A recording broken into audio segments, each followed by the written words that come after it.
Good afternoon, everyone, or I guess good morning, depending on where you are. I'm Tim Regan. I'm the senior editor of Senior Housing News. Today, we're going to be talking about a topic that I think everyone right now in senior living has on their mind, which is what do prospective residents want out of senior living communities? That is kind of the big question right now. So today, we're going to be talking about emerging trends in senior living, such as university-affiliated retirement communities and biophilic design.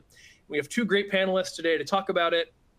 We'll start with Dan Novelli. Dan is Director of Development at LCS Development. As Director of Development at LCS Development, Dan is responsible for financial feasibility, development planning, risk management, construction oversight, project team management across multiple team members and projects. He's got experience with jurisdictional approvals and the entitlement processes, and he has worked in states across the country, including North Carolina, Texas, Indiana, Maryland, and Florida. We also have Jana Wisniewski. Jana is Director of Market Research at LCS, a role in which she supports data-driven decision-making at the community and corporate level. And her specific areas of focus include market assessments, competitive pricing studies, resident satisfaction research, mystery shopping, focus groups, and ad hoc consumer and market studies. So Dan and Jana, welcome. We're very excited to hear from you both today. I think this is an important topic. A couple really quick housekeeping items for our audience before we get started, and then I will get out of the way of Dan and Jana. This is a collaborative discussion. You've probably heard me say this before in other webinars if you've tuned into them. So you can ask questions and even make comments on our presentation today. So if you look on your window here, as you're looking at the presentation, you should see that there's a Q&A sidebar. That's where your questions will go. Type them into that Q&A sidebar, and then at the very end of our discussion, I'll be back and we'll talk through some of these questions. We'll also have a recording of the event afterwards in case any of you miss anything or you have to drop out early. All right, I have talked enough. Without further ado, let's jump into it. So take it away, Dan and Jana. All right, sounds good. Hello, everyone. I'm happy to get us going today. But first of all, thank you for taking the time out of your busy schedules, for sure, to join our Trends Defining the Future of Senior Living Services webinar today. We're thrilled that you're here with us, and we're just eager to jump in and get things going.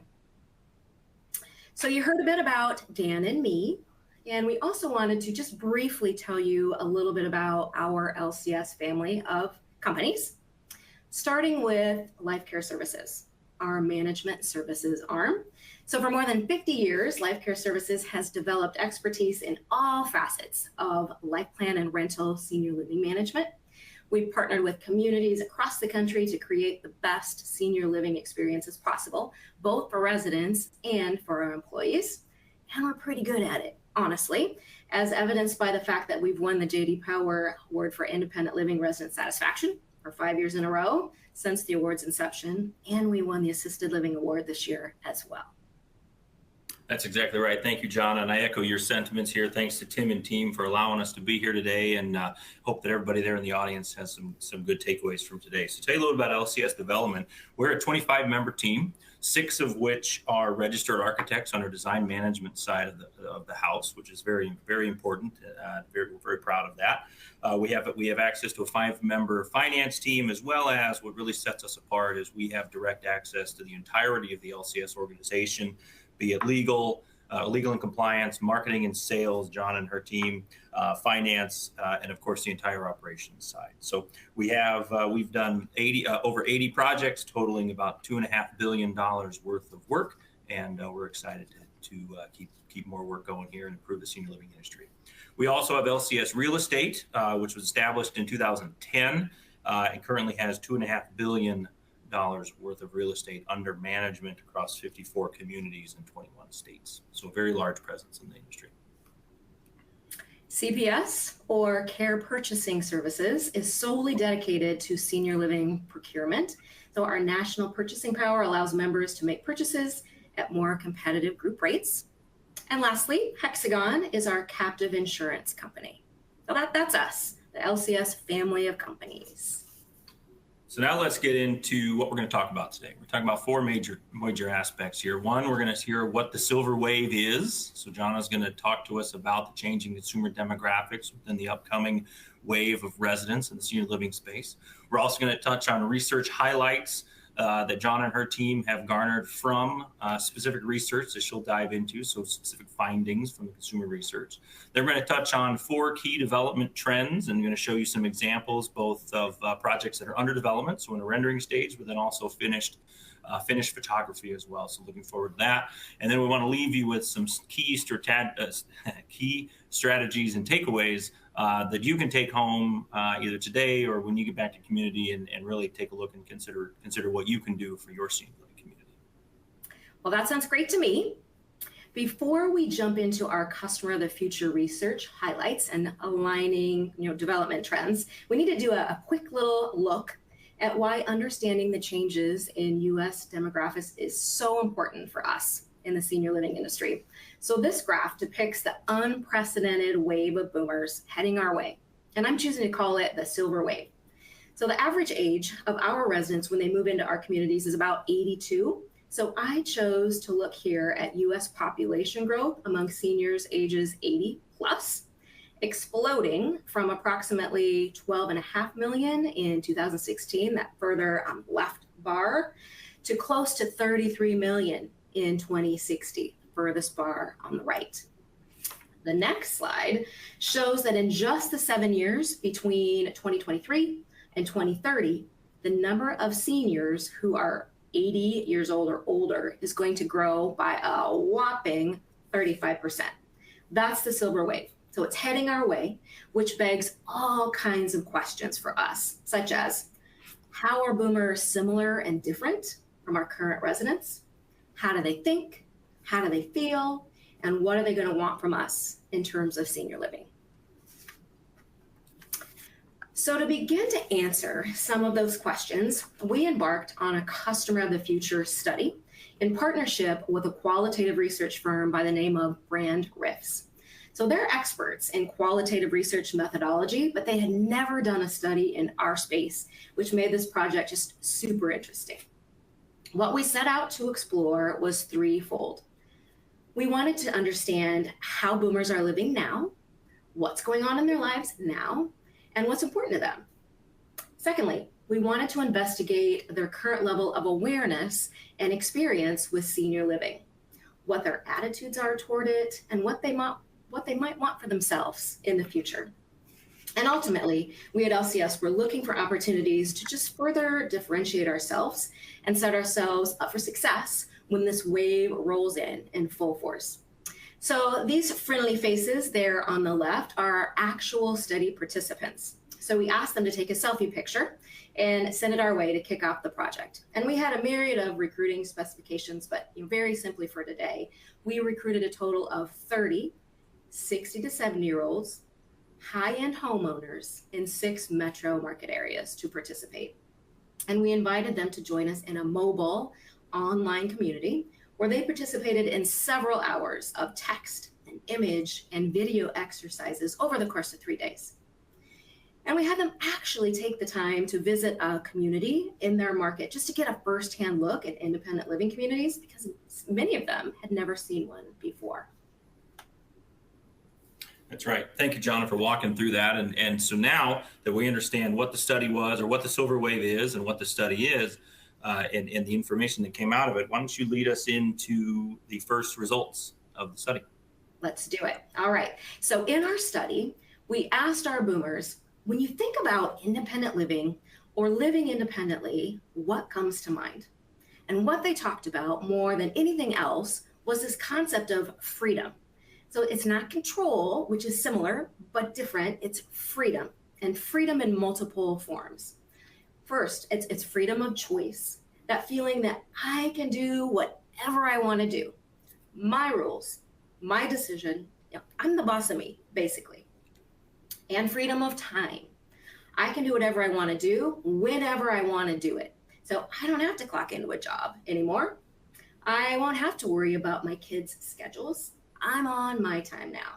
So if I want to stay up late, scrolling on my phone or watching Netflix, and then I want to take a nap the next afternoon to make up for lost sleep, I can do that. That's exactly what I'm going to do. I mean, that sounds amazing to me. A nap in the afternoon, love it. It's also about freedom of privacy. So being free from observation, being left alone, freedom from intrusion.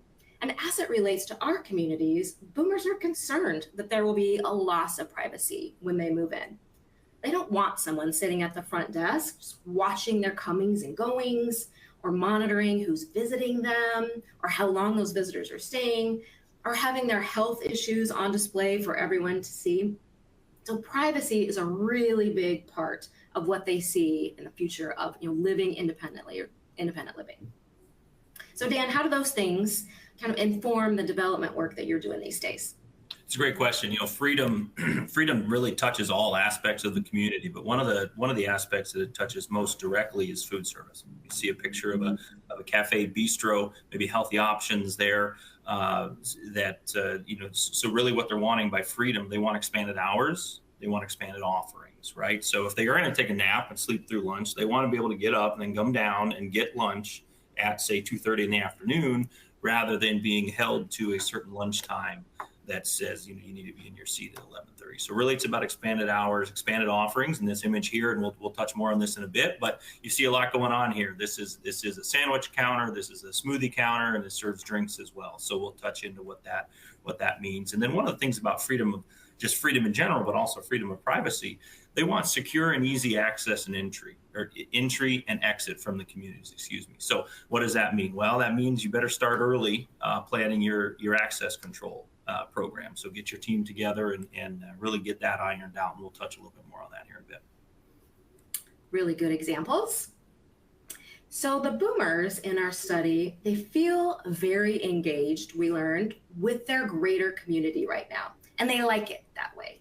So they are out and about, they're shopping, they're eating in restaurants, they're going to events, they're visiting local attractions, spending time in parks, walking on bike trails, and volunteering.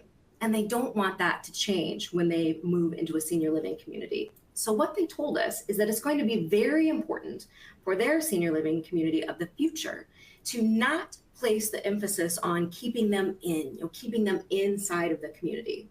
They want the opposite of that, actually. They want a community that encourages and supports them in getting out, in staying connected to their greater community. And that works in reverse, too. So residents also want us to make it easy and inviting for folks from the greater community to come and visit them. That's exactly right. And so what you're seeing here is, so part of that is also what you're programming, right? So what amenities you have and what spaces you're offering. This picture in particular on the right-hand side is a community in Texas, which wanted a space not only for residents and families to gather, but then also that you can bring in, there's close proximity to an outside entrance. They can bring in community members and host events and gatherings in this space. Both can be indoors and inside and outside, and we'll talk about some of the inside, some of the specifics on about when you do things on the inside of the community here in a little bit as well. Perfect. Another learning. So two very distinct personalities emerged in our research, introverts and extroverts, which greatly affected what they said will be appealing to them in a future senior living community someday. So we tend to design and program for the extrovert, right? So the senior who they love the idea of being surrounded by people all the time, participating in all of the activities available at the community, and just having a full schedule of events. But we cannot forget about the introverts, we learned. So those who are exhausted by group activities or avoid them completely, they prefer smaller groups or pairings or doing self-directed activities by themselves.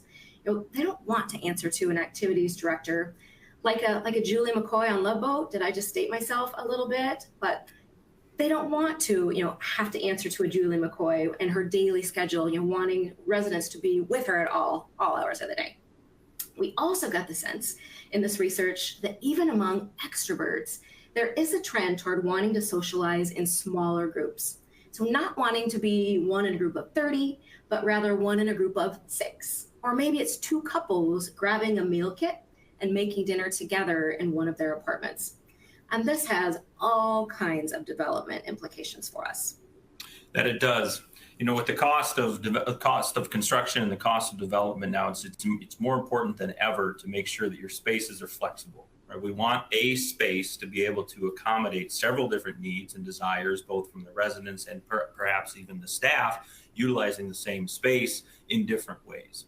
So we want to make sure that those spaces that we do design do have smaller areas, maybe tucked off to the side, or some similar furniture alignment that can allow for those smaller intimate spaces. And again, we'll share more of that here shortly. Agreed. We thought having our participants actually visit a community in their metro area would be a valuable addition to our study. And as it turned out, it definitely was. So as I mentioned, many had never been to an independent living community before, and they were really surprised by what they saw. So the communities were more modern than what they had expected to see, and we had received all kinds of photographs to prove that. So modern design, furnishings, and decorating. They talked about seeing 2-bedroom apartments with beautiful full kitchens. Wow, they had no idea, so they thought that was very exciting.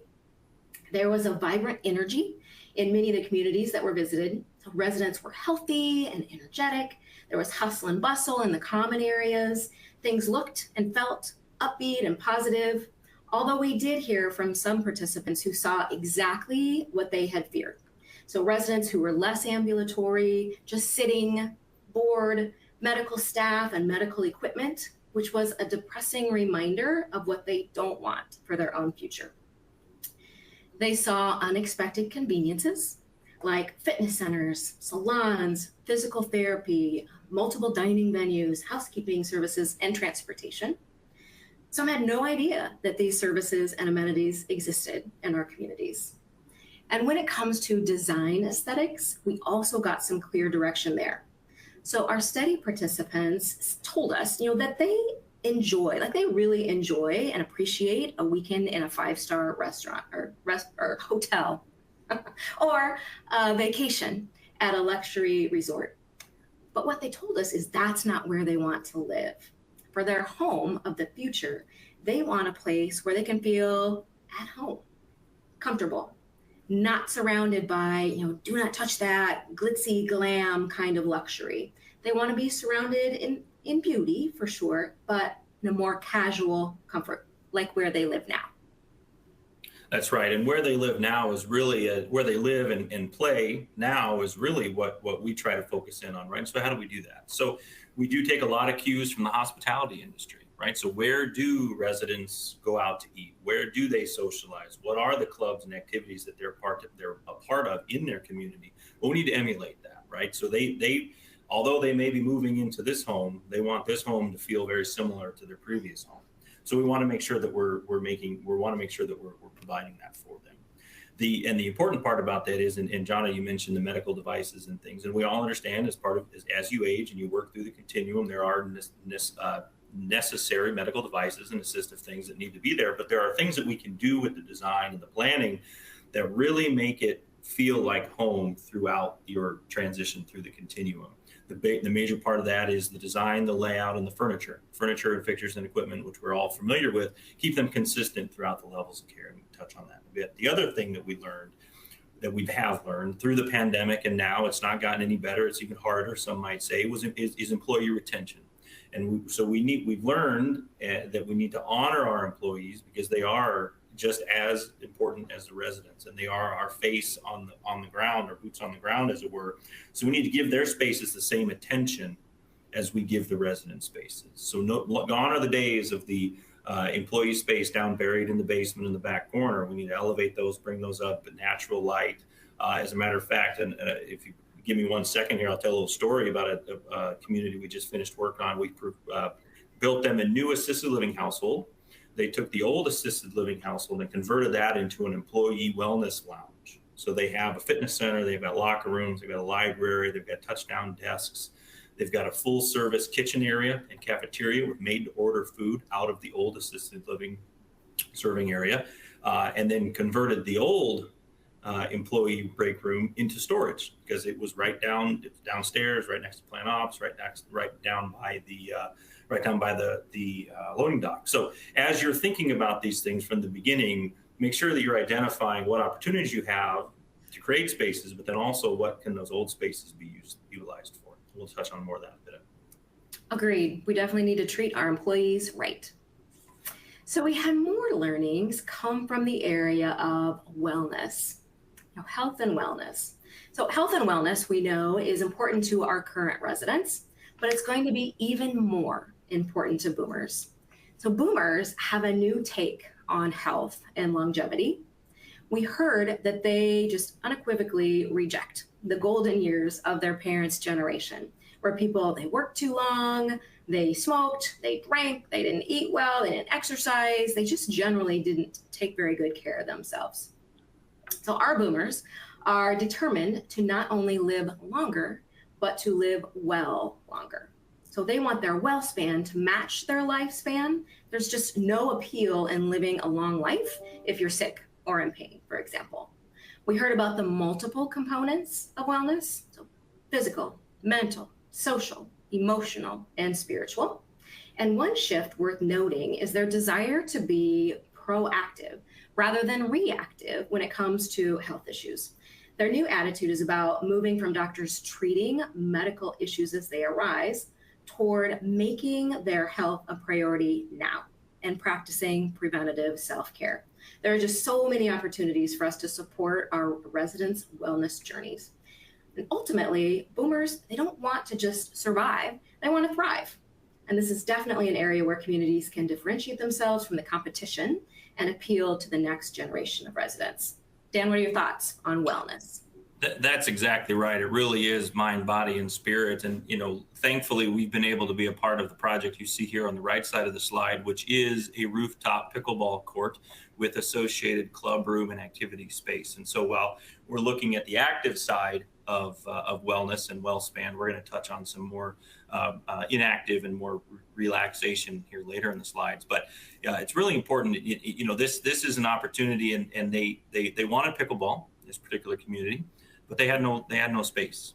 Well, thankfully, they looked up, right? And so I would encourage you, as you're looking to what could we do, what options do we have, think bigger, think broader than just whatever grassy area you may have. Think up, right? And they did that here, and it's a wonderful option. So again, making sure that you have active options, making sure that you have a little bit less active options depending on what the resident wants, and including chapels and spiritual areas, meditation rooms, gardens are a great spot, and we'll talk a little bit about that here in a minute. Perfect. So that was a quick look at some examples of where some of our customer of the future learnings kind of meet and inform our community development work. So where we'd like to take things now is a deeper dive into 4 major development trends that we are seeing and how they closely align with our consumer research. And as we do that, feel free to start chatting in any questions that you may have, and then we'll do some Q&A at the end. Excellent. All right, so our first trend. The first trend is a movement toward more but smaller common spaces and amenities, and spaces that can be flexible for multiple uses. So boomers told us that they don't necessarily want large community spaces. Instead, they want more, smaller, more intimate spaces that are better suited for socializing in smaller groups, like smaller dining venues, quiet patios and terraces, and more intimate conversation areas, for example. That's exactly right. So now we get to look at some pretty pictures, and I'm pretty excited about this and really show you all examples of what we're doing in response to this research. So what we have here, we have examples of some dining venues here on the 2 pictures here to the left, and then of course the auditorium on the right. But what we're seeing here on both of these, we mentioned earlier, smaller, some more options, freedom of choice, freedom of options, freedom of hours. So smaller, and multiple dining venues with more options. And that's what you're looking at here. And in each of these cases, they'll offer coffee in the morning, they'll offer juice and lunch in the afternoon, and then turn into a bar and a dinner venue in the evening. So again, utilizing all of these spaces in multiple different times of day for multiple uses is key. Again, the cost of construction, the cost of development, we need to make sure that we understand how we can utilize these spaces in such a way that makes them used more than just for a 2-hour block during the day. Now, there are some issues with that, of course, with FTE counts and employee staffing and programming of the area. But again, that's why the right partner at the table early on, you can have those conversations and make sure you're identifying ways to navigate those challenges. I will point out one of the options that has come out of the pandemic is takeout.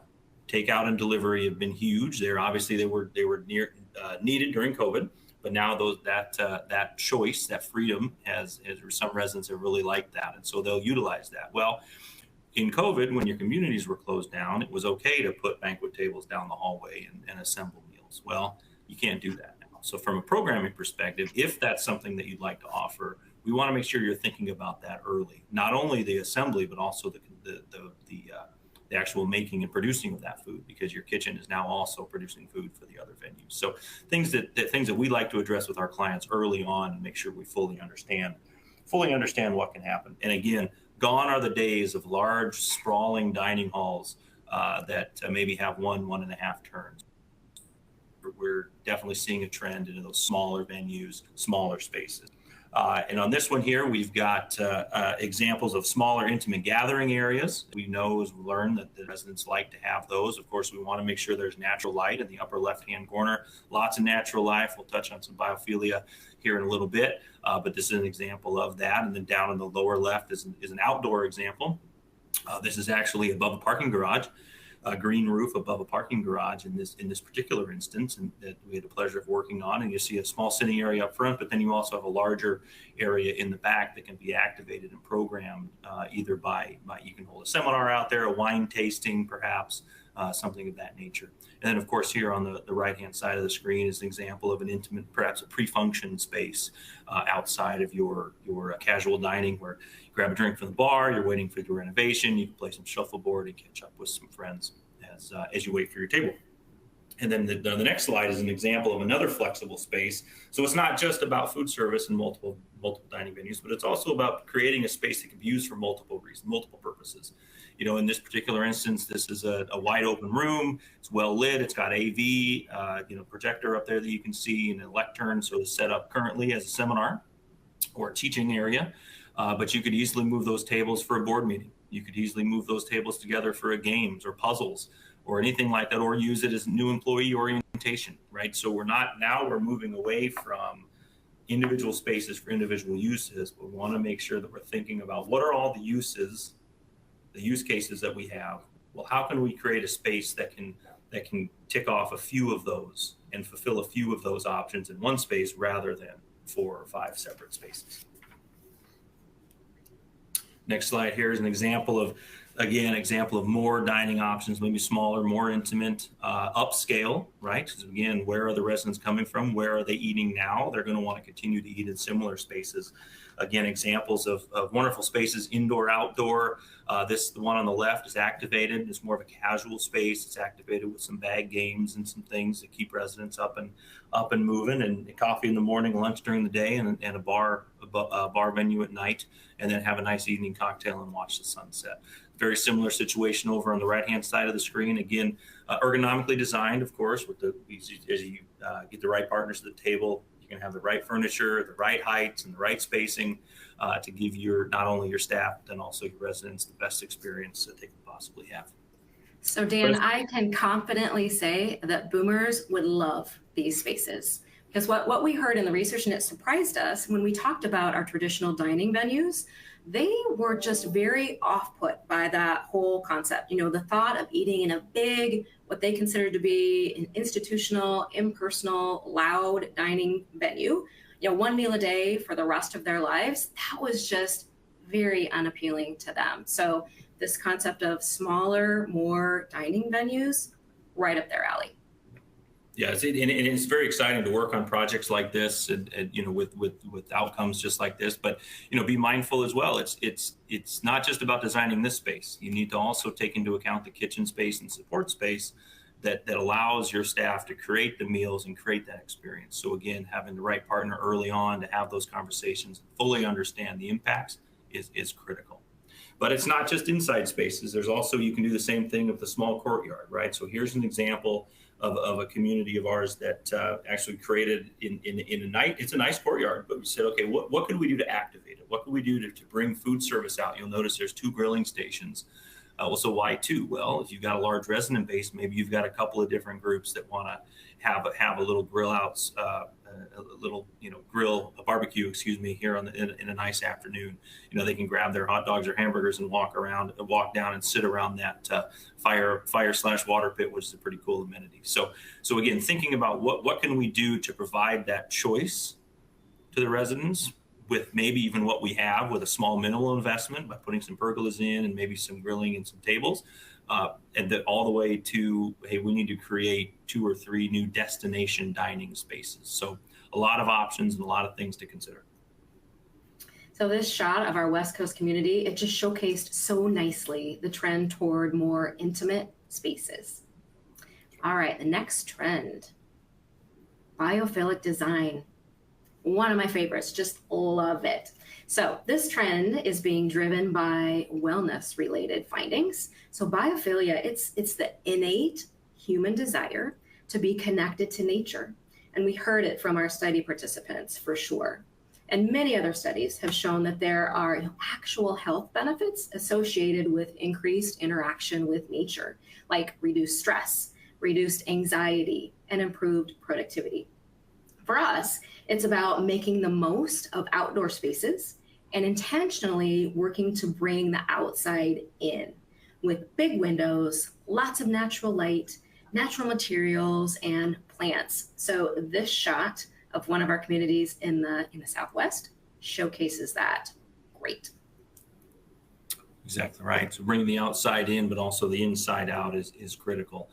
This is a very fun example here that we've worked with our partners at Pi Architects as well as Studio 65 Interior Designers. This is a 2-story conservatory space that really, this particular use case was, there's varying levels at the community in terms of floor height, so we had to have a space where they could all come together. But if you notice, obviously inside out, outside in, large windows, a mix of real, a living wall on the back there, plus some artificial plants as well, and furniture placement again in those small intimate settings, as we heard, as well as other biophilic examples of textures and different things. But then this space, most of the time, will be a quiet, contemplative space to sit and enjoy the outside while being inside.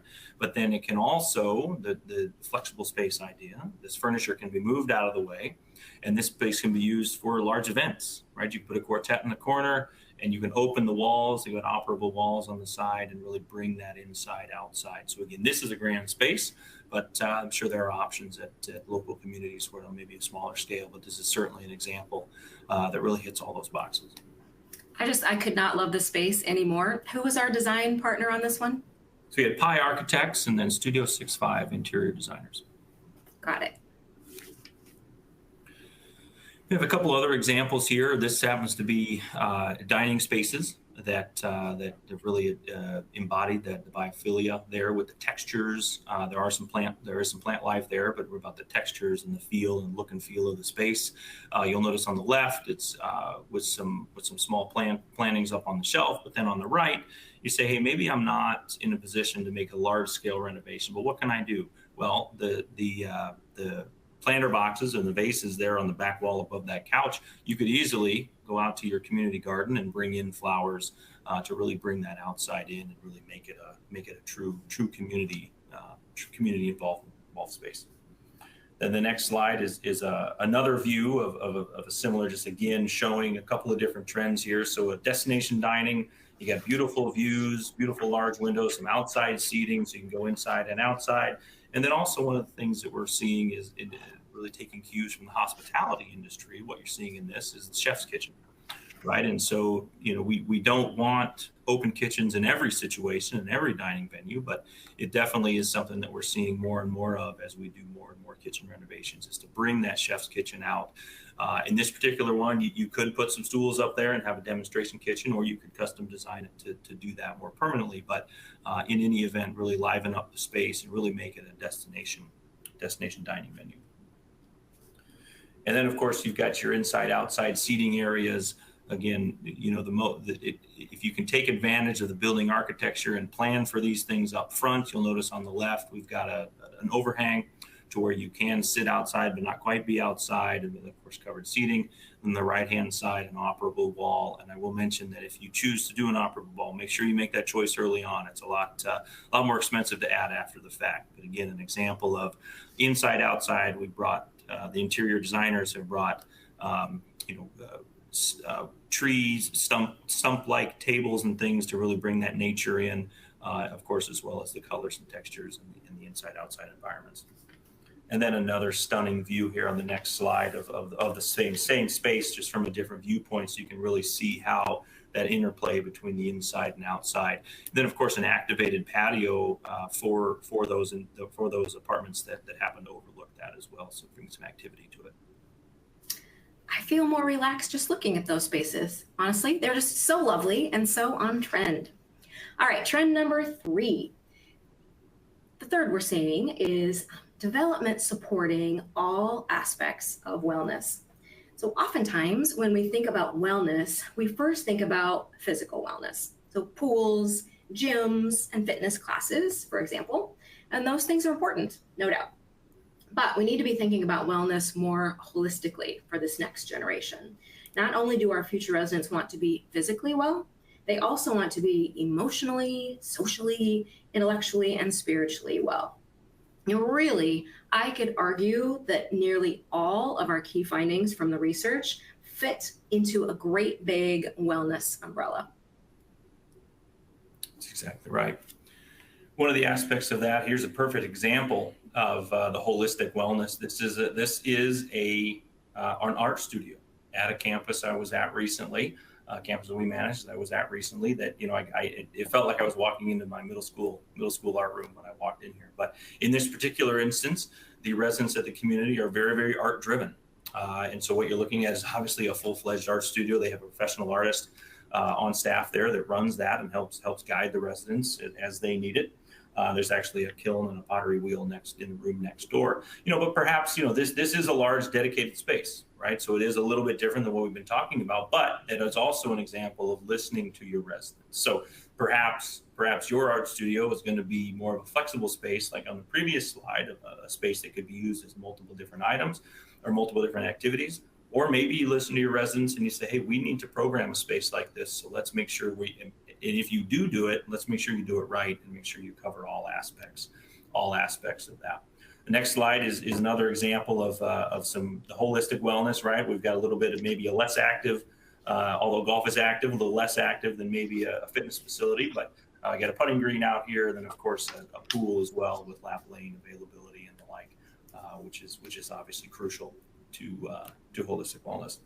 And the next one is a nice view of that same putting green, just pulled back a little bit. What I like about this one is it hits a couple of the things we've been talking about, right? We've got walking trails, we've got a putting green, we've got some sitting areas, and obviously trees and nature and birds and bees and all those things, so you can get out and really enjoy nature and go for a nice long walk. But then also the amenities are not just for, and I mentioned this on the previous slide, the amenities aren't just for the people on the ground using them.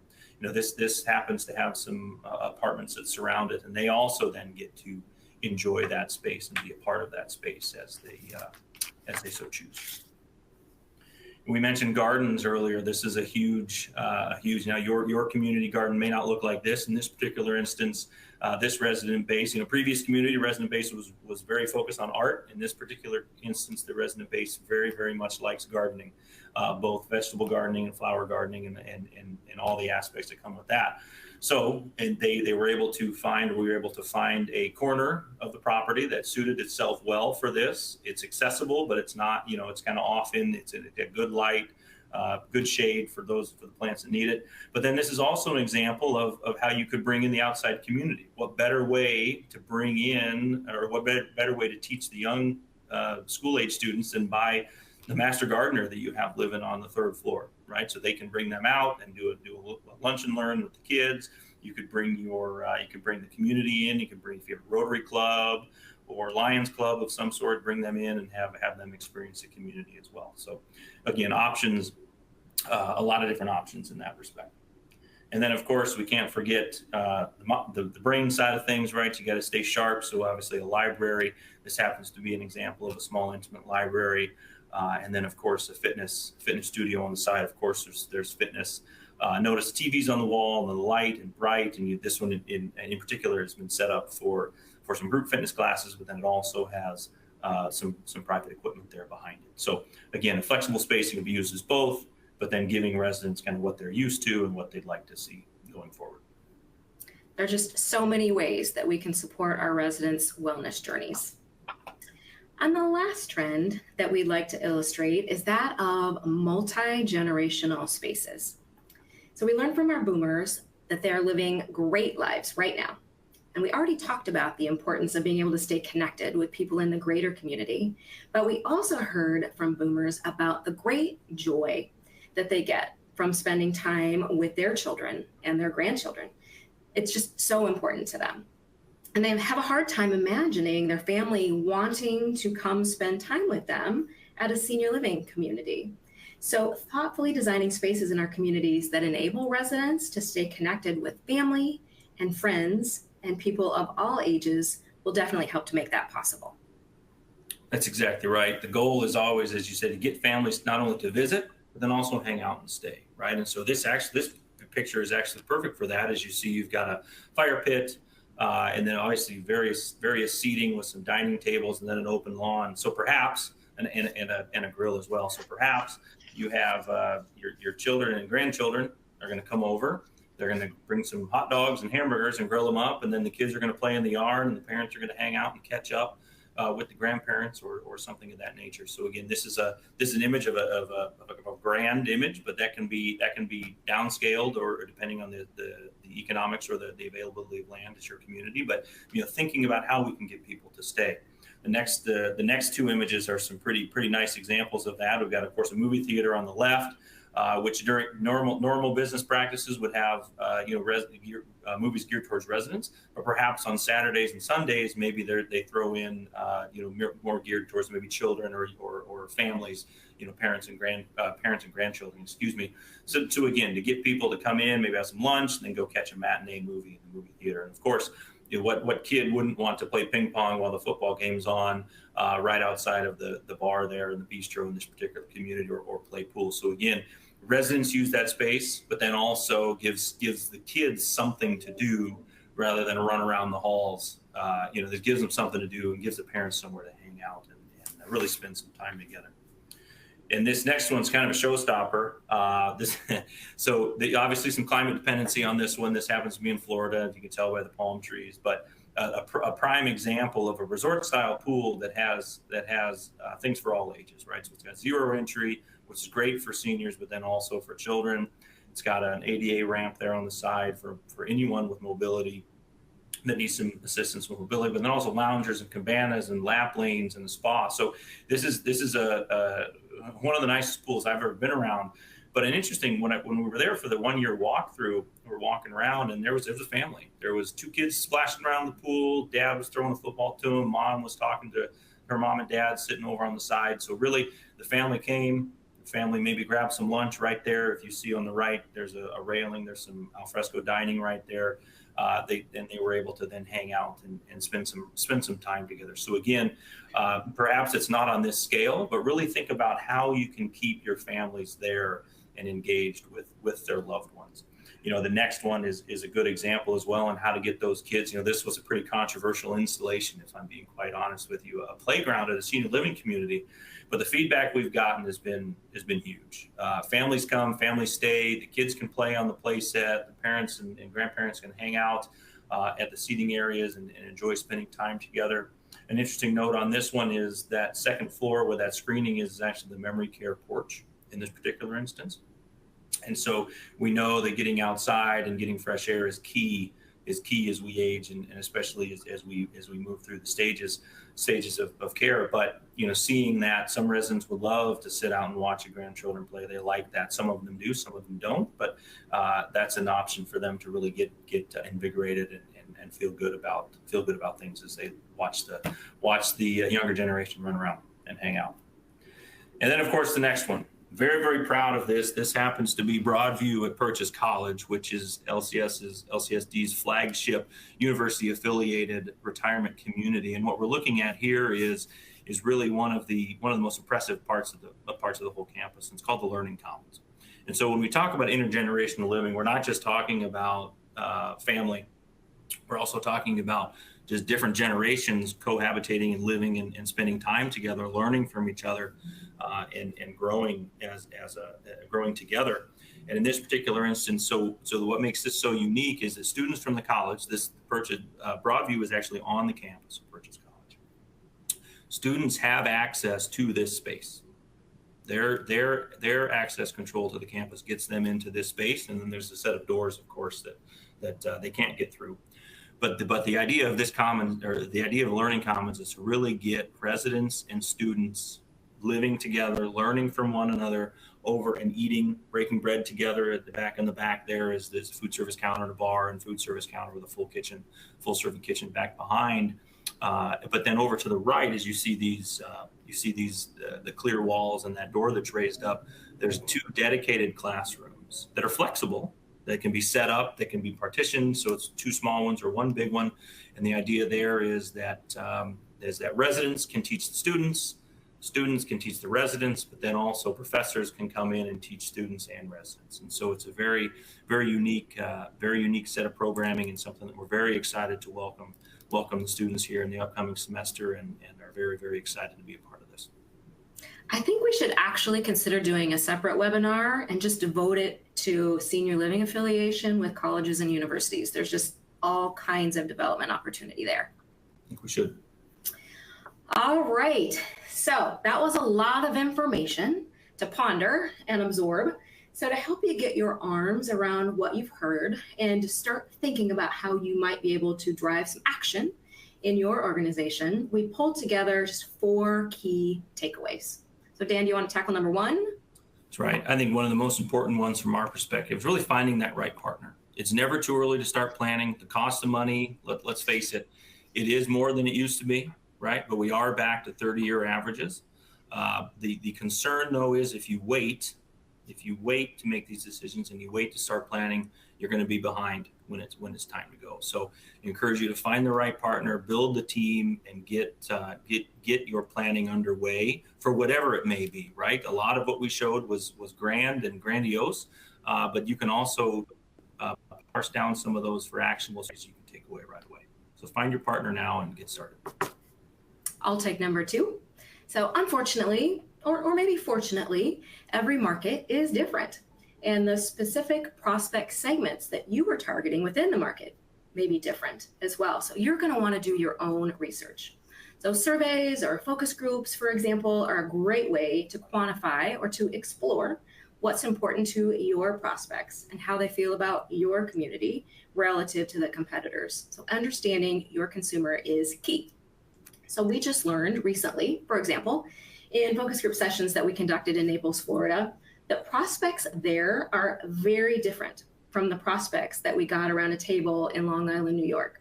So the people are different, the area is different, lifestyles are different, and that affects what they're going to want in terms of senior living. So what plays in Peoria may not play in Portland. Number 3 speaks to conducting your own kind of SWOT analysis of sorts. So in terms of development, you can't do everything, obviously. So it makes sense to hone in on the areas of opportunity that will be most impactful for your community. You're working through an exercise of identifying your strengths, weaknesses, opportunities, and threats will help to identify development areas of focus for you. So do you already have great outdoor amenities? Excellent. Do you have a common space maybe in your community that's underutilized that could be repurposed? That would be an opportunity. Is wellness maybe what sets your community apart? Well, what other wellness related amenities would just further solidify that differentiation? Or maybe one of your competitors has amazing dining venues, and maybe that's where you need to focus. So clearly understanding your own offerings within your market is really important. That's exactly right. So really, right, so what did we discuss? We focused today on flexible spaces, right? Maybe a card room, a seminar room, and a committee meeting room can be one space. We focus on outdoor spaces and biophilia to really bring the outdoor in, but also indoors out, right? So dining spaces and other activities where you can enhance and really get people outside, but then bring some of those aspects into your community. Enhanced wellness offering. Again, wellness is not just physical fitness. It's mind, body, and spirit. So really take a look at what you have and say, what could we do? Maybe it's big, maybe it's small, but what could we do to enhance those offerings? And of course, intergenerational spaces, right? Could be as small as a little area for kids to run around in a small play set, or a garden that then you can encourage to bring in school groups that we discussed, or as big as a learning commons, right? You can affiliate with a university or other educational institution. But the big thing is just to be thinking about it. Start thinking about it. Be thinking about it. You know, a lot of these things that we showed were big picture items. A lot of them tied to independent living expansions, of course, as we know. But you can take some of these things and focus on some small changes that you could take back as you go to your community and really think, okay, what small piece of biophilia could I implement in my dining room?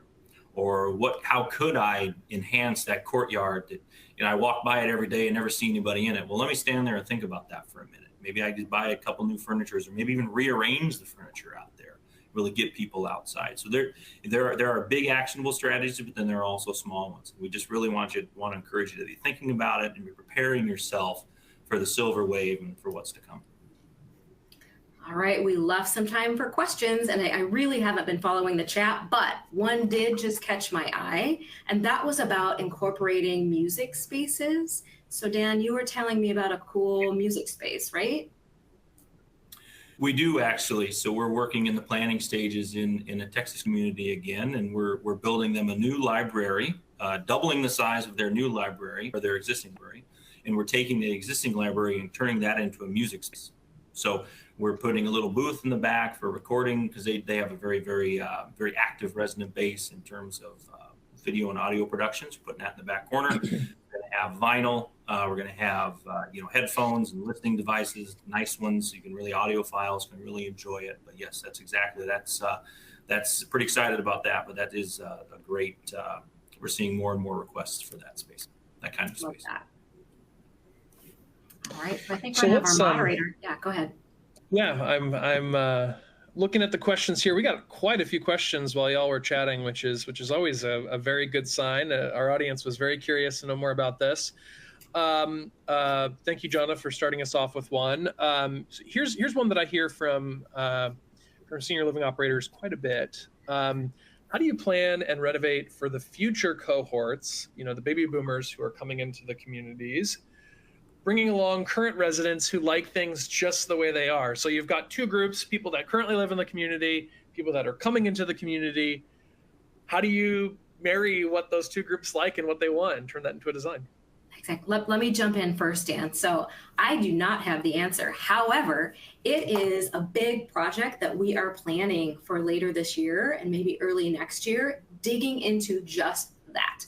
Understanding what current residents want, how that differs from future residents, and how we marry the two. And just like what you said, how to bring current residents along. So stay tuned. We are investigating that very topic. But maybe, Dan, you have a better answer. Really, it comes down to lots of conversations early and often, right? No doubt you have a resident committee, resident leadership of some sort, whether they be on your board or a standalone committee. Make sure to get buy-in and alignment from them. Make sure that they understand, while maybe not understanding the economics down to the penny, but understanding that the community is a success and is where it is because of the tough decisions that were made in the past. And it's incumbent upon your current residents to make those tough decisions so that then the future residents can live the lives and the amazing lives that they are currently living. So yes, we need to give them something that they want, and maybe we're going to leave that dining room alone, but we're going to create a bistro over here in this area, something like that. So compromise, but really it comes down to conversations and get it and starting, and that's why planning can take 18 to 24 months, because you have to get buy. You not only have to design the thing, you got to get buy-in from residents and staff. So have those conversations early. Be ready to compromise. One of the things is if you're going to have your resident committee, give them a couple options, give them 3 options that you're all okay with. So just simple strategies like that, and just making sure that everybody's on board and understands the reason why these things are happening. Right, and letting them be an integral part of the process. Incorporating their input, because of course they're going to be more supportive of a project that they've had a hand in developing. Absolutely. Yeah. And I want to note, we also got a question, and I think you answered it here, but I wanted to note this question because it was relevant. Someone had asked if you have advice regarding these trends, how to get resident feedback, and how these trends are applied in the different settings. So it sounds like basically, yes, talk with the residents, have focus groups, survey them. I don't know if you have anything to add, but that's basically what it sounds like. You just said. That's exactly right. I think, Jonna, you said it, but I'll reiterate it. Bring them along on the journey. It's not happening to them; it's happening with them, and making sure that they're a part of it is huge. I think incorporating the research as well, so showing stakeholders the research, the data behind the decisions, demonstrating that informed decisions are being made, and just getting them excited about the future of their community. It's about keeping things moving forward and relevant for changing consumer preferences. That's right. Yeah. Something else that I hear operators talk about a lot these days are, getting the most bang for your buck. So there was a question from our audience: if there are budgetary constraints, and no doubt there are across the industry right now, what would you consider the priorities in terms of refreshing a senior living space? Is it the lighting versus the paint versus the flooring, et cetera? So interesting question. Dan, do you want to start? That's a great question. I mean, I think we make a distinction between a refresh and a refurbish and a remodel. So there's 3, we like to think of the work in the communities in those 3 aspects. Refresh is paint and carpet, kind of similar to what's there, maybe a different color, but a refurb is maybe reorganizing some spaces, combining some spaces alike, and then of course a remodel could take on anything. But that's why you start conversations early, and that's why you have multiple phases of design. So you can have budget checks, and you can say, okay, hey, we're scope grew a little bit, we need to pull it back in, VE a few items. But for me, really, that front door experience is huge. And then of course the dining, right? We're hearing dining is huge, freedom of choice. So if it's as simple as adding a coffee bar that turns into a bar at night, right inside the front lobby, that's amazing. That's great. But I would also caution, as you're updating maybe your commons, maybe your front lobby, don't forget about your hallways, right? Because in any renovation, there's always a spot where the new work stops. Mm-hmm. But try to make sure you can get that as far down into the resident spaces as you can. So I feel like there are just certainly ways to embrace some of these trends that we've discussed in smaller, less expensive ways, like, incorporating programming for residents and for smaller groups, or for the introverts, for example, or choosing, decor in earth tones. That's easy. Bringing in more wood and more stone elements into common spaces, or more plants. I mean, plants, that is a really big deal. And oftentimes that's not difficult or super expensive to incorporate that element of biophilic design. You can think more broadly about wellness. What else can you offer besides your gym and fitness classes? And again, when it comes to dining variety, rather than constructing a new dining venue, you could think about, to give your residents the variety that they're craving, just inviting in guest chefs or culinary students, or bringing in food trucks. It doesn't have to be all about construction necessarily. Yeah. So we have probably about a minute left, maybe a little bit more than a minute left. So we'll try to get some words in here, and then we'll probably have to cut it a little short. But the last question I saw here, this is the most recent one. We've been hearing from some buildings / providers that are needing to increase the size of their happy hour spaces, potentially with connecting spaces and sliding doors. The data seemed to be a little different. I'm not sure what data they were referring to there, but they asked, what are your thoughts? So yeah, we have a little bit less than a minute, so lightning round answers here, but what are your thoughts? Dan, that's all you. Pre-function areas are key, right? As you have dining hours that are maybe set, or you have a group of residents that your resident body that likes to come down at a certain time, got to give them a space. We've seen it handled in many different ways, right? Either you could create a whole bar area with a pre-function, or could be as simple as bringing a bar cart out into the area, and maybe that turns a little front lobby gathering area into a pop-up bar once or twice a week, or 3 times, or every night for that matter, for happy hour and pre-function space. But it is key. It sounds like you recognize that, but there are bar carts are a great way to do it. I've seen card rooms adjacent to dining venues turned into a happy hour space in that pre-function hour. So there's multiple different ways to look at it. Cool. Well, we had many more questions, but unfortunately not enough time to get to all of them. That said, this was a great discussion. So Dan and Jonna, and of course LCS, thank you for educating us today and for a great conversation. And of course, for everyone tuning in, thank you for tuning in, and we'll catch you on our next webinar. So thank you, everyone. We'll see you around. Thank you. Thank you.